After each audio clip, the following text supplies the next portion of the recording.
Looks like I'm about to drop my new album. The way this is set up with my hat on and my microphone, but I'm not.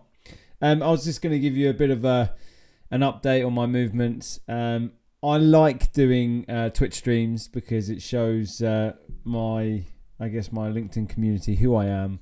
I'm not hiding behind words. I'm a real person, and I get out there. I learn things, and I try and pass them over to other people.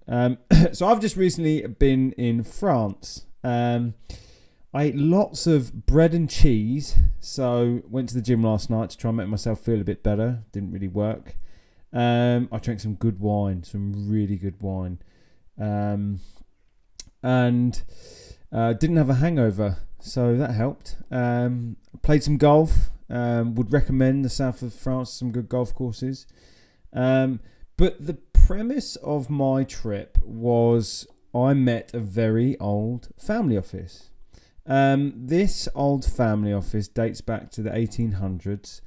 And the 1800s was a funny time in France because we had 200 families pretty much controlling the majority of the wealth. And this was down to the banking infrastructure. There was something like 48,000 shareholders. But the top 200 families were allowed to come along and vote. Anyway, that's a history lesson. I'm not going to sit here and talk about that. My whole trip was around this family asking me about technology. Families are now looking to diversify. They're looking to make take a bit of risk, what they don't normally do. They're looking to make a bit of a larger allocation towards technology. They're looking to get into something new, so they're willing to sit there and listen. If you're going to have a person who's going to sit there and educate them, I wouldn't say I'm the best educator because I get a bit excited about certain industries.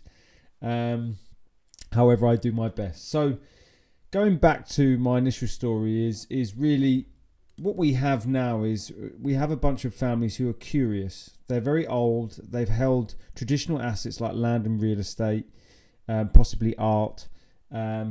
And they're not producing the best of profits. So they're looking to diversify. They're looking for something which is going to scale at pace.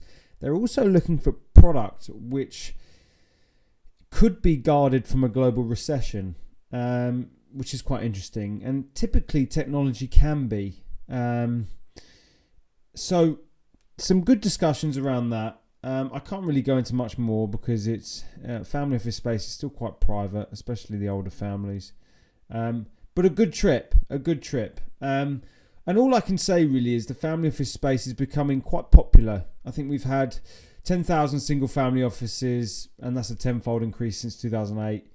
I'm sure there's more and more coming out. It is expensive to set up a family office, but obviously it's a lot more beneficial over time. Less family offices now want to act a bit like VCs. They want to get involved directly. They don't really want to use banks' products or asset managers or be LPs in certain funds. So interesting times. My movements over the next kind of few months is I'm going to be in New York. I'm going back out to the Middle East. I probably have some other trips that I'm going to be brought in on. But the family, again, keep your eyes out on the family office space. There's some interesting progressions into technology. There's a lot of families who want to learn. And there's a new direction. 2020 is going to be a funny year, and the new millennial generation have got the tanks on the lawn and they're ready to go. So as I say before, make sure you don't get left behind. Keep up to date, and I'll try and keep you. I'll keep you informed and speak to you soon. Have a look at. I'm setting up a YouTube account called Chainstarter Live Lounge. This is just kind of a short message for LinkedIn, just follow me and ask me any questions. Happy to help.